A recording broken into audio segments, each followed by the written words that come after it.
Hey, hey, hey, beautiful humans. You're here to think out loud with me. I'm Natalie Peterson, casting in from my little neck of the woods in northern Colorado to you, in yours, wherever and whenever that might be.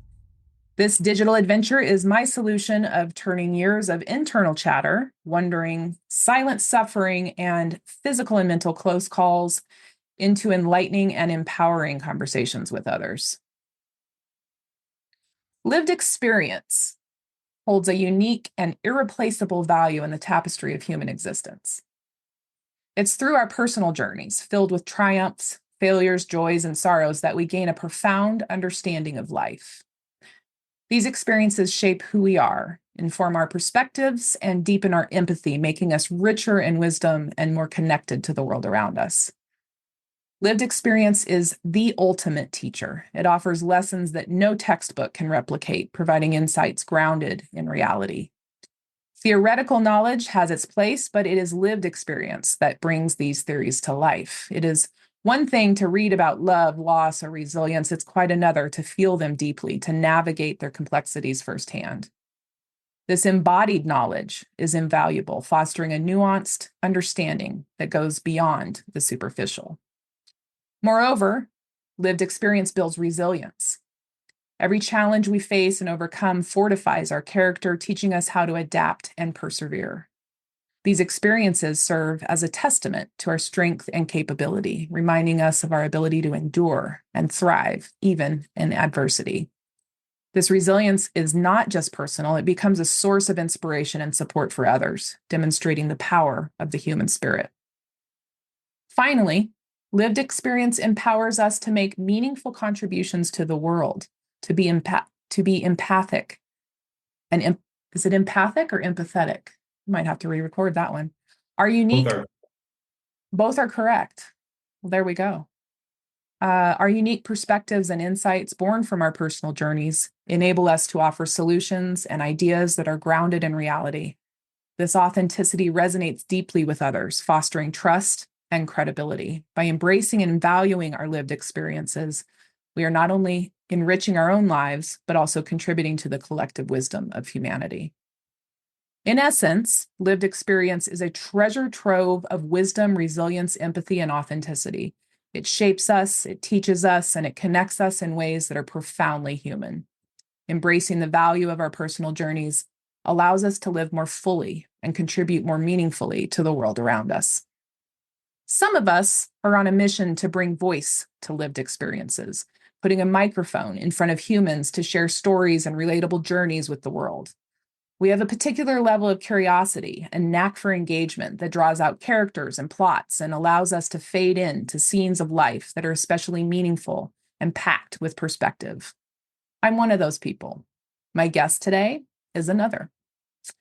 Chris Denson is marketer, multimedia host, best-selling author, and former stand-up comic.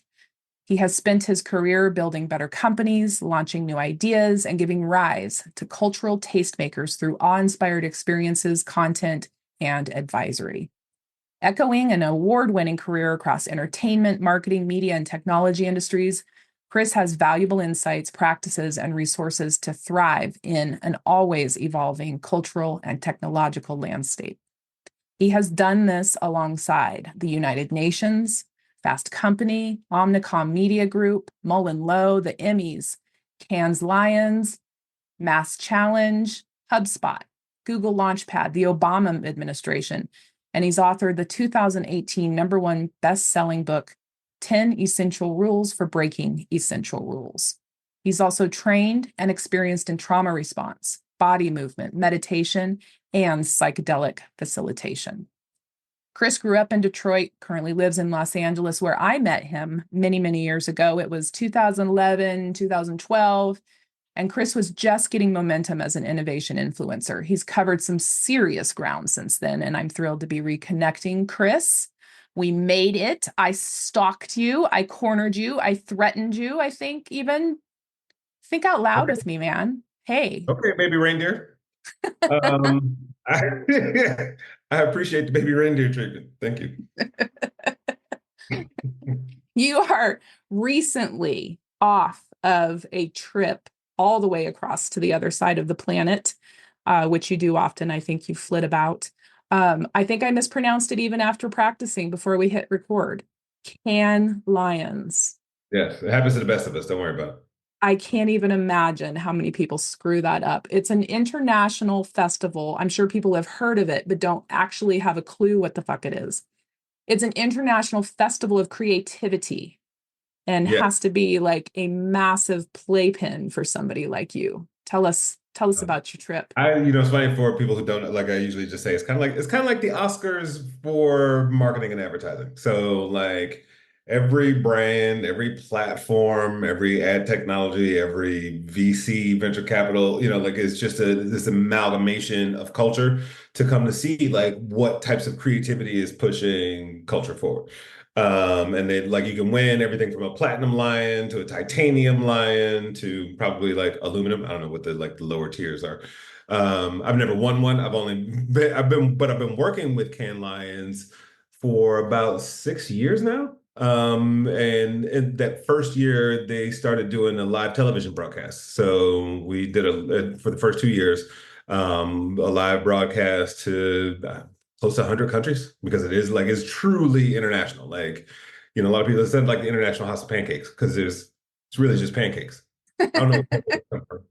But you're like, okay, it's IHOP. But no, like this is great and it's really fun. It's like you're on the French Riviera. It's hot. Like people are like dressed to the nines. Very, you got to step your game up if you're gonna come to Cannes Lions.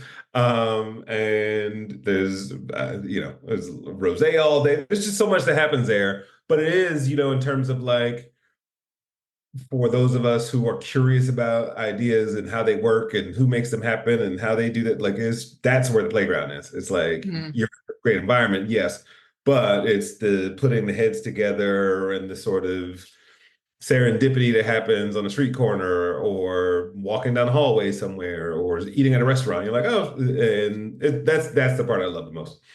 Yeah. Yeah. It sounds I'm going to put it on my list of things I should really get around to doing. It sounds fascinating. Yeah. I saw a YouTube clip, an interview where you brought on a personality named Zeke. Oh yeah, you did. Yes, that was this year. Yeah.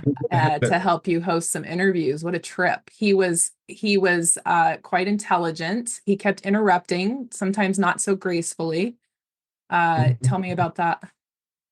Yeah, shout out to Hub Culture. And it was just a fun, like little experiment. Some one of the co-founders of Hub Culture I met, I don't know, 3 months ago. And we just kept talking and like had some things in common. And then I was like, oh, you're gonna be a Can Live? I'm gonna be a Can. And then we was like, we should do something together.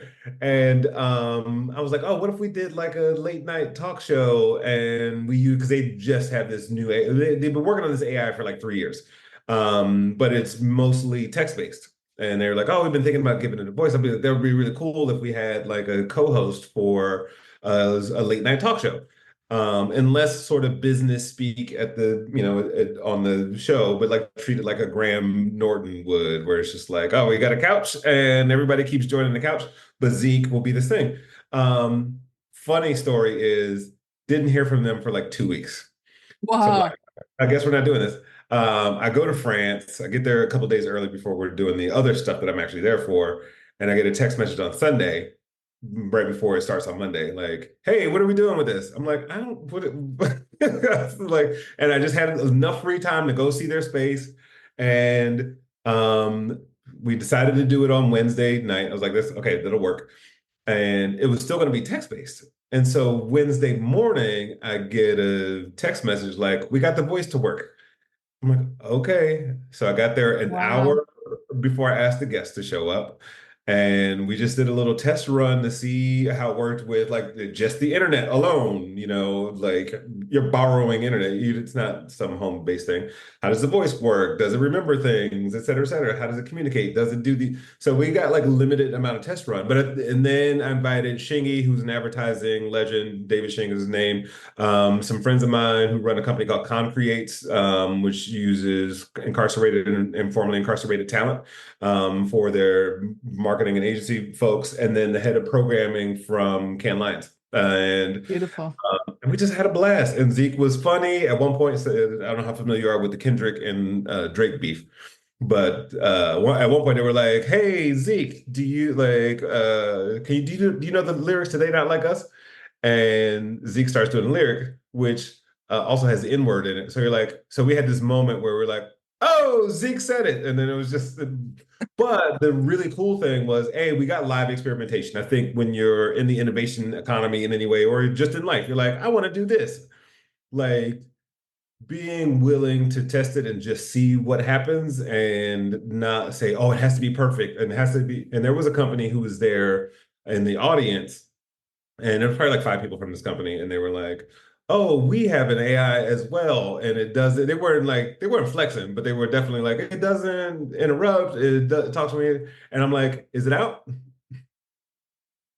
Right. So Right. it's just like so. I think one of my personal goal was to show people that it is fallible. It's not like this takeover technology that's going to go crazy and make the world crazy. And like, yes, it makes mistakes. Yes, it learns. Yes, we can still be humans with it. So we goofed off, and we did have some business conversation. But I had Zeke introduce guests. I was like, "Hey, Zeke, remember that time we talked about such and such?" And it's like, "Yeah." So I was like, "Would you like to do an introduction?" And then there's a long pause, but then he kills the fucking introduction. Yeah. Yeah. So so it was cool. It was just cool in that sense to just see how it would fare, and then we'll do a V2 and a V3, and be iterative in the process. Yeah. Full disclosure, that opening monologue was written by AI. Yeah. Uh, Oh, of and course. yeah, yeah. I'm like, you know what? I'm just going to mess around with this. And I would hope that folks that listen in regularly probably recognized it as being as intelligent as usual, but a little drier and duller than what I usually roll out with. And so it was on the heels of watching that video and listening to Zeke and the kind of the inflections in the voice and the ums and the ohs, and then hearing you just explaining it, that it's not going to take over the world, that it is a tool that can be embraced to fuel innovation, creativity, jumpstart. It is highly useful. And I just am curious about, your own use of AI in any given day, especially being creative, and, that ownership of ideas, as being original. Like, where does it all cross? What's the soup that AI swims in with For creativity? me, like there's two different things. I think there's one where I get to go talk about it in a professional setting and toy around with it. Like, the undercurrent of what we were doing was purely business, right? Like Hmm. given the environment that we're in. And, on a series that I did 10 episodes of called Masters of Craft, I used Chat GPT I would dump people's bios in there and ask it to come up with funny interview questions. You Mm. know, but like it's about the descriptive prompt that gets you something Hmm. interesting, right? Like if you said, "Give me a bubbly, introduction for this," and it probably would have given you different words. And it's that sort of playfulness. We did an event, so that show, Masters of Craft, was in partnership with Verizon's 5G lab, and during Tech Week last year, we ended up doing this thing called I just called the Art Official Playground. And so I brought in a bunch of artists who were also using AI and other technologies, but we set up like a mid-journey station. Because I think the thing is, like, most of us, even today, have talked about it a lot or heard about it, but we haven't like gone in and played with it or know where to go or like, wait, what's this AI thing when I do Google searches? It's the same information as what I normally get. I don't need this, right? Like, but you to seek it out and play with it deliberately. I think I have no crystal ball. Like, will it actually take over? Who the fuck knows? But I think where I don't know, the doom theses are. Ooh, who says that? Doom theses. Doom theses. Ba, ba, ba. Doom. Yeah, it rhymes with doom feces, which is what I have.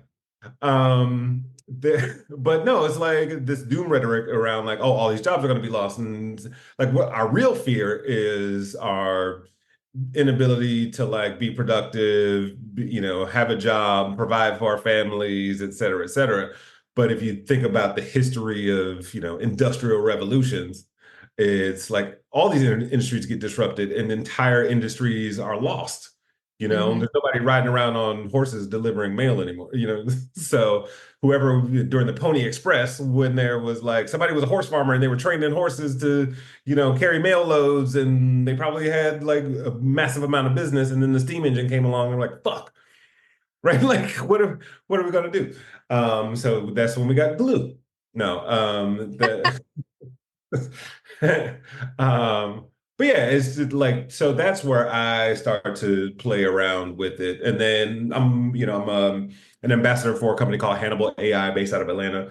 And they're a little bit more industrial, right? So they're working with like medical industries, they're working with creative industries, more of like tools and assistive tools rather than like creative generational tools. So, it's a wide spectrum of like opportunity and fear, and like what do we do in between those two extremes?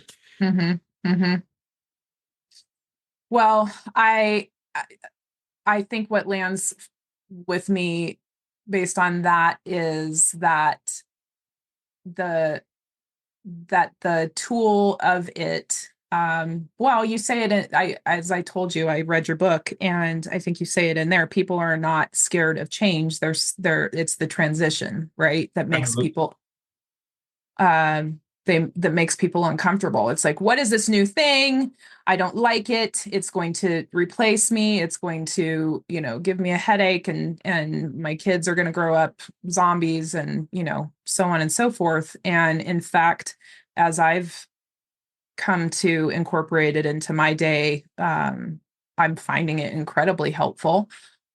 You're right. I could have put something bubbly in there. Damn it. I wish I had added that word. But But that's part of the learning curve, right? It's like, ooh, what yeah, happens if I remember we were doing something and I was like, I want to do this in the voice of Mary Poppins, right? And yeah, it was just, and it was something about climate change, and we were trying to make people feel better about it, right? Like not better about like the fact that's happening, but like it's a daunting task. People who are fighting against it are like they're having an emotional experience, and we tend to forget, even on the trajectory, whatever side of that argument you're on, like the trajectory that we're on is like I have a friend right now who's in Albania and like posting the most beautiful pictures I've seen. So we forget like the earth is still beautiful, humans are amazing, we still do mm, amazing shit.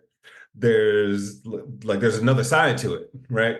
Um, if we choose to look at it. And hmm, so this whole like letter from climate change to humanity to remind them of like there's still a lot of amazing things and a lot of beauty left. We're like, what if we did it in the voice of Mary Poppins? And we didn't use it for the project, but it was a fun like exploration just yeah. to see what the possibilities are. So Do you think part of it is that we don't like that there's this distrust, mistrust, lack of trust in something that is machine based. I have confidence that humans have the potential to recognize, I mean, as smarter and smarter and smarter as it gets, that it will mimic human thought, intonation, pauses, filler words, all of that.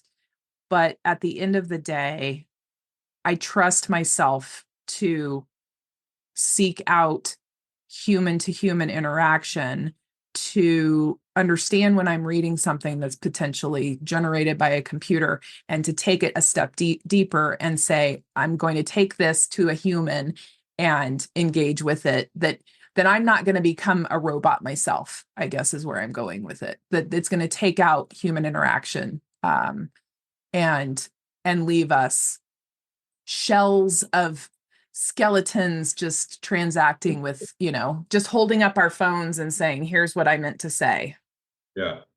Ah, I mean, I think you're always going to have the duality, right? Yeah. I mean, that's just the fact of the matter, right? Like social media is the same sort of mechanic where you're like, Yeah, I said happy birthday on your Right? Facebook page, right? Like, oh, how's such and such doing? Oh, I saw they went to such and like I have information, I don't have connection. And so Correct. I think there is the desire. I mean, if anything, the pandemic proved to us that we're like, oh shit, I really miss people. You know, Hmm.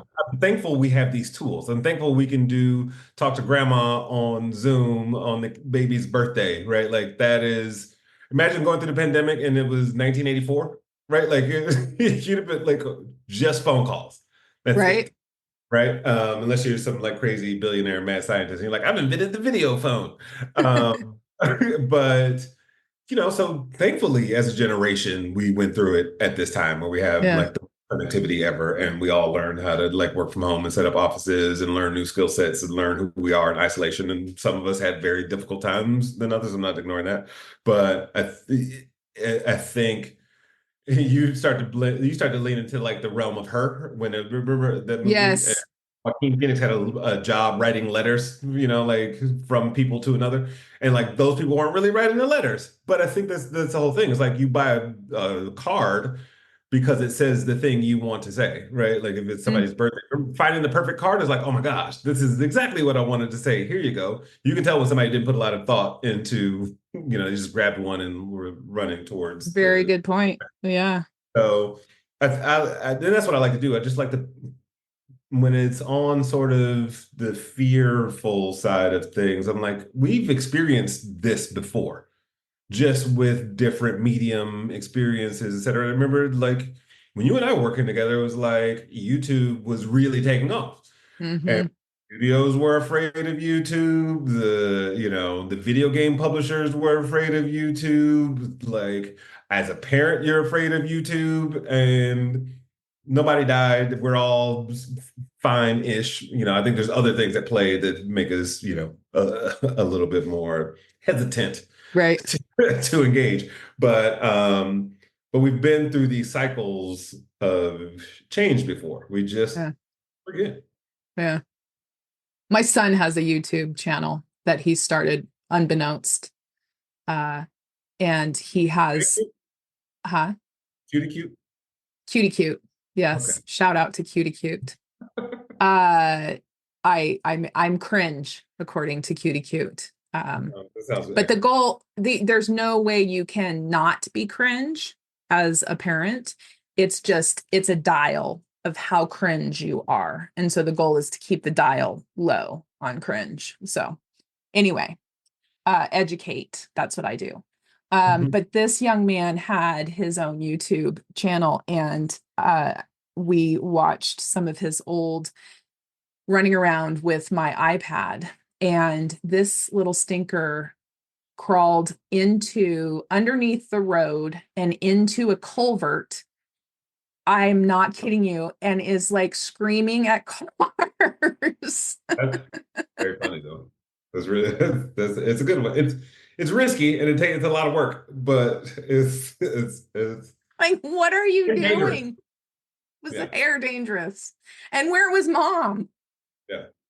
Like, let's play this whole thing out. So, all right. So I want to pivot. You're a recovering comedian, you call yourself.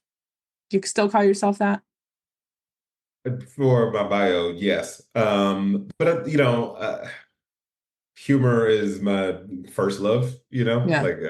remember like grade school when we had the Scholastic book sales and my mom was a teacher too. So me coming home not with Catcher in the Rye, but like gross jokes, like and read Love them in it. the back seat. She was like, oh, like, palm to forehead, like, oh my gosh. And but I don't think you grow up in the Midwest, most parents don't look at that as a skill or career or a vocation. So, I was encouraged to do other things. I got an engineering degree from Michigan State and, but also when my freshman year of college, I started doing stand-up. Mm-hmm. And I did stand-up for about 8 years. And then I wrote my first sketch comedy show while I was in college. And I was like, I love writing. Like I Mm-hmm. love as much as I like doing stand-up and being silly, stand-up is very repetitive, right? To get like a tight 15 minutes or an hour long, whatever your length of time is.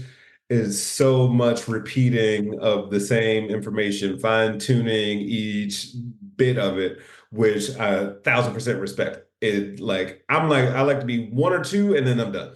Like Yeah. writing allowed for me to do that. Like, and then I worked on TV shows and just like the idea of the process of generating ideas is my favorite part. Yeah. Yeah. Refining and working on them, like, I can do it, but I like to go, oh, what if that's what, how about this? And in an ideal scenario, I get to walk away Right. um, after I drop the mic in there. Um, yeah, but it was like such a, in hindsight, like it's just such a great grounds for all things innovation, really, because Yeah. you have a way of seeing the world that you need to present to some people for Mm, investment, for engagement, for purchases, whatever the transaction you need at the moment. And nobody's heard of this thing before, and they probably haven't heard of you. And well, I just heard a joke about dating yesterday. What's going to make your dating joke different than anybody else's dating joke? Ah, yeah. that was really funny. I Yeah. never thought of it that way, right? Like it's same thing where it's like, oh, what if everybody could take a black car to the airport? Oh, what? Mm, And then it becomes Uber, right? Like it's this somebody goes like, huh, I wonder if that could be a thing, or mhm, that's entertaining, or that's interesting, or that's a problem. mhm, Uh, and I think I'd like to infuse humor into everything I do. Like I'm just naturally silly, and a lot of some of my best ideas have come from some stupid pun that I said, and they're like, actually, if you did take that seriously, here's what it would look like. Or being a little bit irreverent, or not being afraid to approach the line of being canceled, right? Like, let's see what happens when we push a little bit, mhm, and then pull it back. And that was one of the rules. That one of the first things I learned as a writer was like, especially writing comedy. I had one producer that I worked for who was like, "No, you go as far as you can. We'll pull you back if we need to." mm, Like to be given that sort of like creative freedom. I'm like, all right, well, here it goes. You're like, all right, I know that was a little too much. Let's say, how about we say it this way? Or how about this character does that instead? mhm, Uh, and that's in every endeavor. Like if you don't like blue sky it, it's then you're stuck kind of like doing the same things that other people are doing. mhm. Do you remember any of your first jokes? Those first 15-minute sketches? Do you remember any of those? Like Uh, I was doing martial arts at the time in school. And it's a very physical joke because I was like, and this is true. Like when somebody knows you know martial arts, and I'm not going to do the bit, but I'm just telling you what the story was. It's like people will like test you. It's like that's what happened. I'm by no means comparing myself to Bruce Lee, but like Bruce Lee, Houdini, all these people who were like thought they were doing it. Like Bruce Lee had like 8 bodyguards he would walk around with because everybody wanted to challenge him everywhere he went. And I would have people like try to punch me out of like from this, jump out of the hallway and do stuff. And I would talk about that on stage, and then I'd do a bunch of like martial arts moves on the stage, and like I pretend I didn't know who the person was. And by the time I'm done beating them up, I'm like, "Come on!" And so that was like, so that was that's embarrassing. Thank you for making me relive that. You're Um, welcome. I did. I remember I won a competition and I went on to I got to perform on USA like at Radio City Music Hall, and so they flew a bunch of us out to New York, and I made the deathly mistake of writing new material like the day or night before, and um, I ended up like flubbing some words and like I couldn't remember some of the like it was not great. It was not my best work.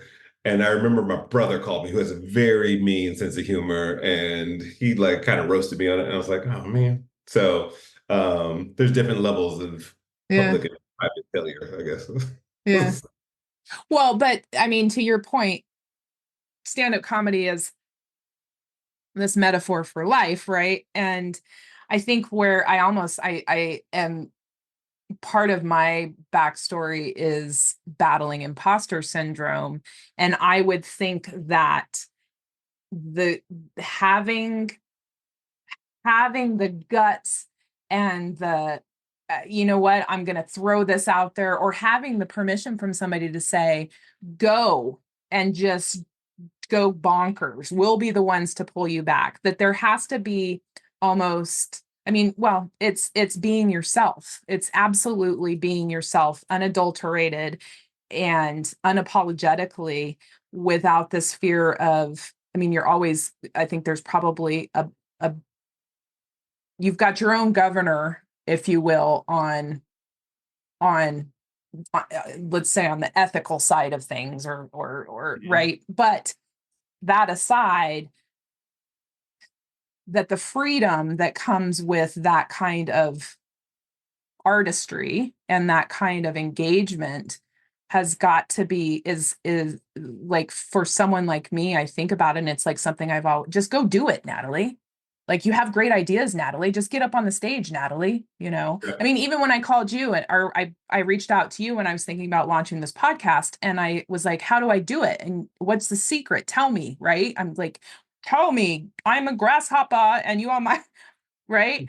And you just, I think you wrote like 2 lines and it was like, get a microphone, start recording, just be yourself. And I'm like, it's not what I was asking. Like, how do I do this? Right. Yeah. But that, and having an innovative mindset where you, and I think comedy and innovation, I see how they go so hand in hand, because you have to see the many angles at something that folks are not necessarily seeing, or maybe it's uncomfortable to see even. Mhm. That type of mental freedom and mental playground is just a fantastic way to live and to connect, and sitting in brainstorms and just ideating, around the craziest shit that you can come up with, is a level of just mental play that I think not a lot of people enjoy. It's a gift, and it's not something that everybody is born with. I think you can learn how to lean into creativity and to take part in a brainstorm. I can think back to sitting at art when we worked together, and sitting Mhm. in, crickets, like, okay, we got to come up with a great idea, right? And having the personality and the way about you that ignites little fires and pulls things out of people, and allows them to think and fire on things in their brains that they don't usually, is pretty fucking cool. Yeah. Like, I yeah. think, but like barring any like biological, limitations, like that is a skill set that can be developed, right? Yeah. And I think one of the, especially as started doing more personal advisory and coaching, and even just in the work that I've done with clients, is it's like, oh, that person or that team is the creative person. I am just, or I do this. And you're like, yeah, but like, sometimes my job is to help you see your craft differently or your skill sets differently, that you can too, right? Like when I hosted Innovation Crush, I asked a lot of people what their superpower was, and there was always like something like a really subtle nuance that most people honed in on. Oh, I can usually connect dots between concepts and people better than most, or faster. Not even better, just faster. Mm-hmm. Right? Mm-hmm. Like, okay, so not everybody can do it as quickly, but I can, so I think it's that there's a level of fearlessness to just try it. And I think that when you go back to your comparison between comedy and innovation, it is that willingness to just try it. Try it. Because you don't Yeah. know if a joke's going to work. The joke might work on the 7 o'clock show, and then the 9:30 show, it tanks. You don't Mm-hmm. know. Like, all right, now you're gonna try to find the sweet spot between. Jamie Foxx talks about this. He says the way he tests his material, he'll go to a black audience and do it, and then he'll go to like a non-black audience and do it, and then find the sweet spot between the two. And I think with everything you just said, it's spot on. There's also these other things like learning to read a room, right? Mm-hmm. Like, and that could be whether you're a parent and you're like, this information that I'm trying to deliver to my kid isn't going in right now. Let me try it at another time. But most of us as parents, we're like, did you hear what I told you? Go, and even if we don't say it that way, that's what we're feeling. And I had to learn just like, okay, I'm not going to address this now. There's no real urgency. Anyway, so it's just like these, you had touched on something, but it's like, it's the seeing what the patterns are and choosing not to participate in the pattern, right? Seeing what Yes. everyone else does. And that it is like, it sounds freeing and it is freeing, but there's also like, it's very lonely and isolating. Mm, Right. I love to talk about the downside of the innovator's journey, because it's uncommonly spoken of. mm, Um, and we all like we watch the keynotes, we watch the TED Talks, we see like everybody's like case studies. And I'm like, for every case study I show you, there's probably like 50 ideas for this very thing that tanked. that There's tanked. probably another 50 for another 50 projects that you will never see the light of day of. And Hmm. that, like that ability to like literally, not literally, but like get back up on the horse and try it again, whether you're telling jokes, you're like, well, I bombed last night. My brother made fun of like, like Right. all the things that happen along that path. Um, and so that part of it can be really isolating because you are like, if you have a different vantage point and you're in the system that works in the previous way and that everybody's comfortable, that's an uphill battle. So I talk about I look at innovation as not just like, oh, this is a cool idea. It's like the process and the emotional experience you go through in order to get anything done. Something small. So I interviewed I'll stop talking in a second. But I interviewed at the time, she was the head of innovation for Homeland Security, had come from like the private VC world, had an award-winning accelerator out of Dallas and was a woman, or she is a woman. I haven't checked in with her lately, but not to check LinkedIn, but so she had like worked with all these startups, raised millions of dollars, and I was like one of the principles for like first time executives because she was the first ever head of innovation there is like they fail within the first year, and one of those components is to not fail is like building trust. And how do you go into a new environment and build trust like as quickly as possible? And I was like, "What did you do?" And she was like, "I changed the form." And that was like it was one form that everybody had to fill out for something, and she just changed it to make it a little bit easier and maybe like some form of automation. And so then people like, okay, I like what you did there. And then they start giving you a little bit bigger assignments, or they'll come to you with another question, or like, how did you do that? And then you start to build this rapport. And that's a very slow process, especially for somebody who's at one of the most important, government institutions in the world, let alone coming from someplace where she had absolute freedom. Right. So anyway, it's sexy, but it's also sometimes not. Yeah, I totally appreciate that. I do. And I think that the courage to keep there's courage and there's bravery, right? That I don't know. It's not necessarily the rejection, but perhaps it's back to what I opened with, albeit AI generated, but the lived experience, right? And the sharing it like in an idea generation session in the mindset of innovation and looking at something from outside the box.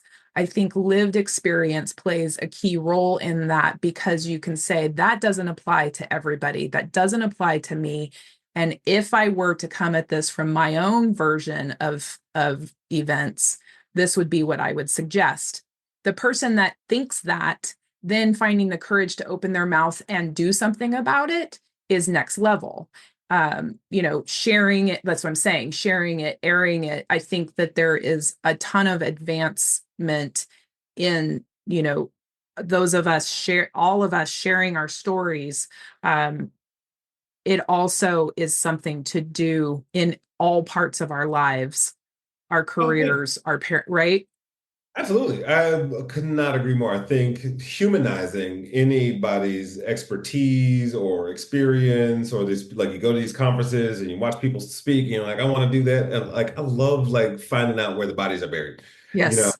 One of my favorite anecdotes in this arena is like I interviewed Sugar Ray Leonard once, and we were joking at one point, and we were kind of play arguing about whether toast was still considered bread or not, and pretending to fight about it. And matter of fact, that was with Robert Donez Jr. Shout out to Robert. He was my co-host on that show, um, and uh, he had just Sugar Ray Leonard had just written a book. And he was in the book, he just talks about everything from drug addiction and, kind of like some cliche things we've heard before. And I was like, was there anything in that book that was harder for you to talk about? And he gave me two examples. He's like, one, okay, that example, when I said, was there anything that was hard for you to talk about? He's like, well, the last thing that we added, and he's like, it was a week before the book was due. I had to have this conversation with my wife, and I was like, he was molested, when he was a tween, for a period of time. And he was like, he didn't want to talk about that. And it was the one thing he put in the book. And he said that is the number one thing that people have written back to him about when they read this book. And it's meant to inspire, it's meant to tell people, like, give you permission to do whatever. It's like, oh, you had something really serious to overcome. I do too.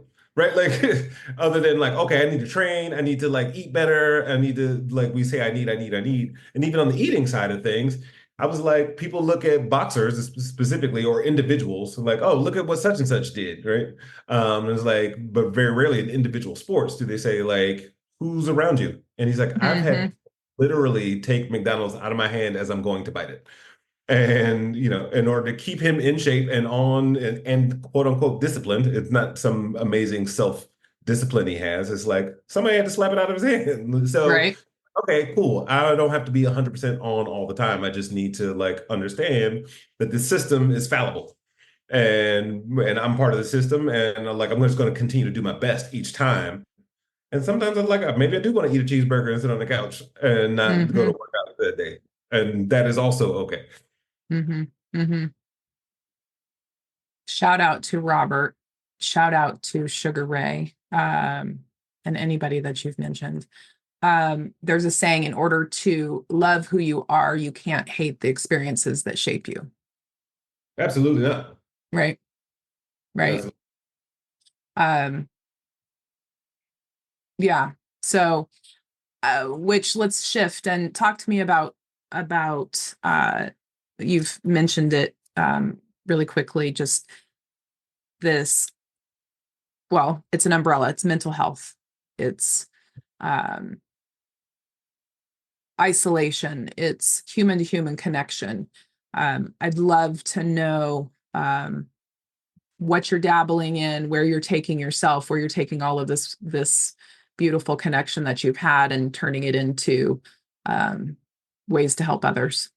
Yeah, I think, kind of what we're teetering on is like we've all had in some texts they refer to it as the dark night of the soul, right? There's always like the challenges and the shadow work and the uncomfortable sides of the things that we love most, right? Like, oh, I love being a parent, like kind of bullshit because there's like a part of it that you absolutely don't like, and it challenges who you thought you were, how you were raised, like everything. And so I really started focusing on that. First and foremost for myself, like, like I went through, found myself a new therapist, started, rereading some books I had read from long, like The Alchemist and Conversations with God and, like all these things. And I just started to see my own experience differently. Couple that with there was a period of time where like my relationship was in trouble, my finances were in trouble, and I was like, what is going on? Especially, for somebody who has my resume, right? Like we start to like resist what's Yep. happening. Yep. And like after that process, which is never ending, by the way, because I think there's all eventually it stops being work and it starts being exploration, right? The work is like, oh no, let me dig myself out of this hole.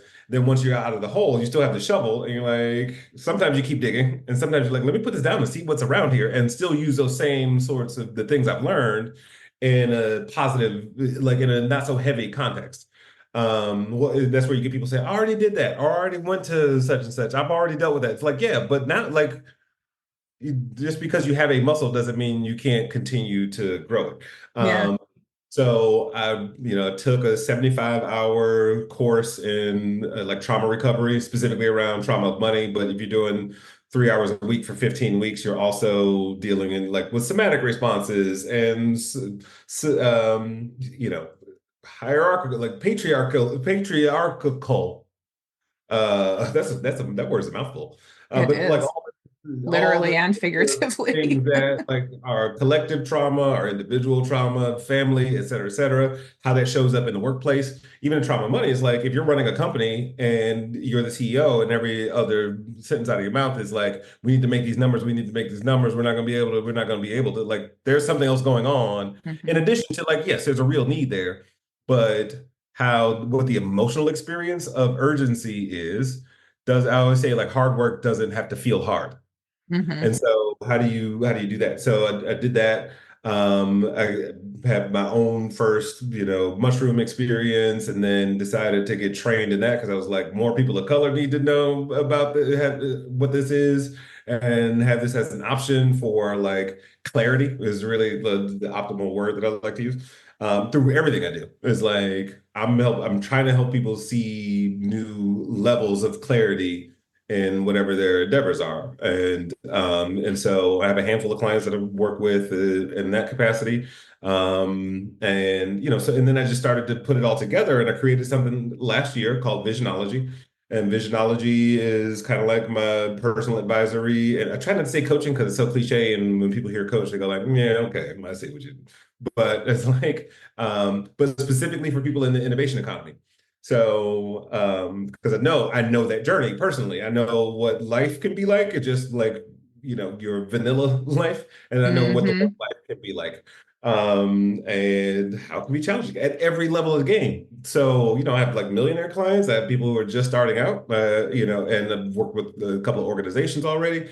But I love applying like, let's have an emotional conversation about, I don't know, like what one of my clients makes water bottles, like really high end, and they're doing really well as a company. But is it like the most inventive thing in the planet? But how they can go about it can be really inventive if you clear some of the clutter out of your own way and really like peel back some layers. I always look at it as like a little bit of archaeology, when you see Mm. them like they found a site, they found a thing, and now they're starting to get the delicate brushes out, and there's a whole team, they get it all fielded off because they're treating it very softly and but there's a lot to unearth there. But most people go like, who am I becoming? I'm like, who are we unearthing? Who are we clearing all this Ooh. debris? And so like that's where I get really excited about helping other people. And I'll go in and get my hands dirty every now and then with like a project. But for the most part, I like doing this one-on-ones and one on small teams and like let's figure it out. And then Yeah. I also bring my like strategic know-how to it. I make introductions. We talk through like real hard strategies. I always say like we start off in most cases, not by deliberately, it's just like what happens is 80% sort of like emotional clearing and 20% business strategy, and then over the course of our time together, we go to it's like 20% emotional, like just checking in, how's it going? Oh, read this book, do this assignment, et cetera, et cetera. And then the 80% is like, what are we doing with your product, business, service, et cetera, et Yeah. cetera. Yeah. So yeah, that's fun. There's I'm just full of sayings today. How you do anything is how you do everything. And it's always been curious to me growing up in advertising and marketing, the whole concept of B2B versus B2C. And I, for the longest time, was like, it's actually B2C. I mean, they're behind every business decision is a consumer, right? And she or he or they are not, you know, there there are many, I'm sure, positive that are leading completely different lives, their corporate life and their personal life, but most are not so drastically separated that they're using the same filters, they're using the same lived experience to hire, to make decisions about what to spend money on, to how they lead, to how they engage clients and potential business partners. So I digging into who we are as humans and how we do anything regardless of what the what the assignment is where we absolutely have to start. These conversations with ourselves. I don't know that any of us, uh, a lot of the folks that I talk to have no concept. I know I didn't have any concept of what it meant to actually have a conversation with myself, Hmm. to actually engage myself and step out from the chatter of everybody else's right opinions and input and conditioning and all of this, to just purely understand who I am. Scary as fuck to start to. I love the concept of unearthing. I love the concept of a soft approach, a soft brush, that it doesn't have to. I use the analogy of a yoga pose. A good yoga teacher, don't lay your head down on your knee and like pull your hamstring. Like, this is not what we're trying to achieve here, is like popping muscles out and disjoining ourselves. You lean into a pose in yoga at just the edge of it so that you can feel it, you can honor it, you can respect it, you can visit with it for a number of minutes, and you'll feel yourself soften, and you'll feel yourself get, I wouldn't say used to it, but be familiar with what that part of your body is doing, where the tension is, where other parts of your body are thinking, um, and then be able to stretch a little deeper and a little Hmm. deeper till eventually your nose is hitting your knee, and you are, blissfully, you're levitating. Anyway, um, You I levitated in yoga? Wow, that's I pretty I do every morning. Yeah. I rise with the sun, literally and figuratively. Yeah. dope. That's dope. Boom.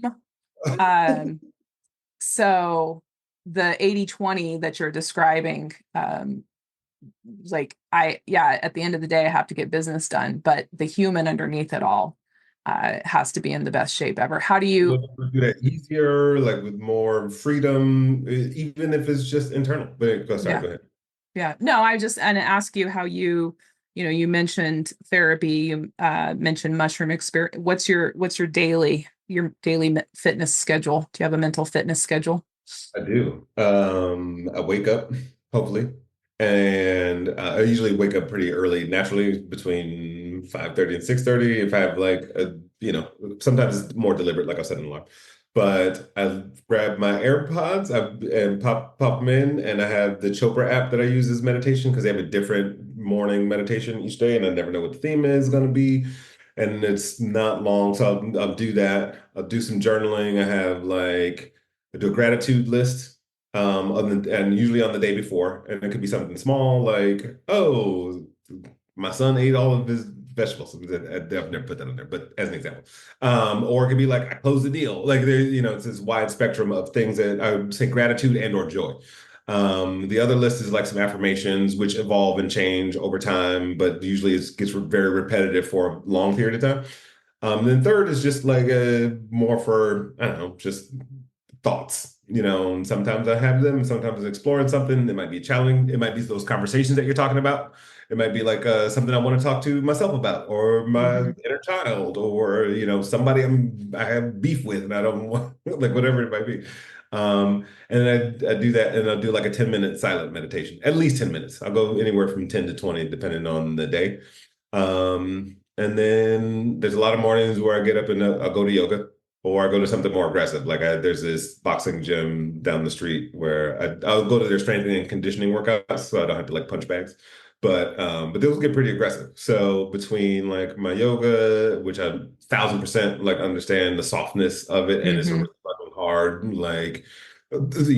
form of exercise, quote unquote. Hmm. It's so much more than exercise. So yeah, I think that's my like start the day cocktail of things. Hmm.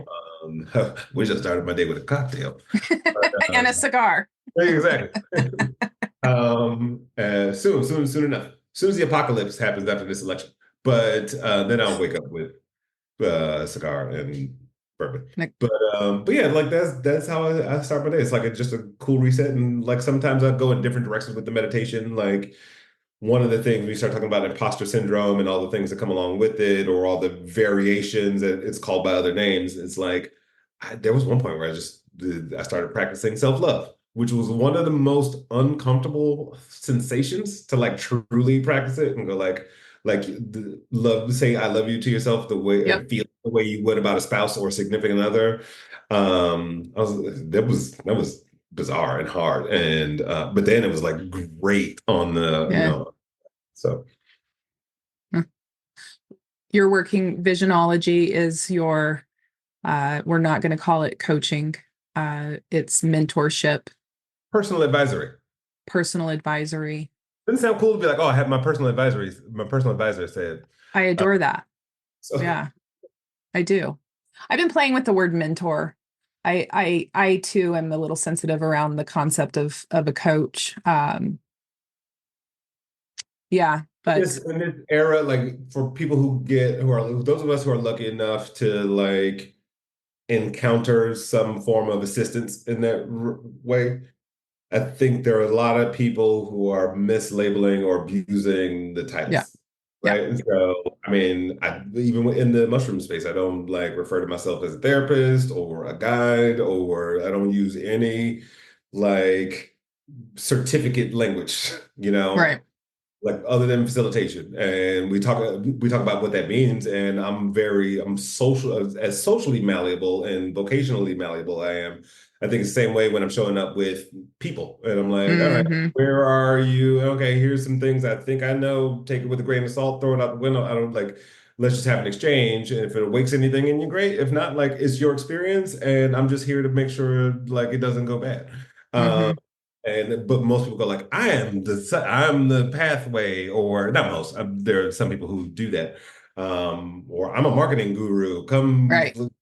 and people follow it. Like I'm not mad at it, like, but I think it's just very careful. I want people's experience to be theirs, not mine. I don't have a method. I don't have a method. I don't have like, oh, if you do these 12 things, I'm like, let's see where you are. Let's see what I know how to do, and if that matches, great. Yeah, Let's yeah. run.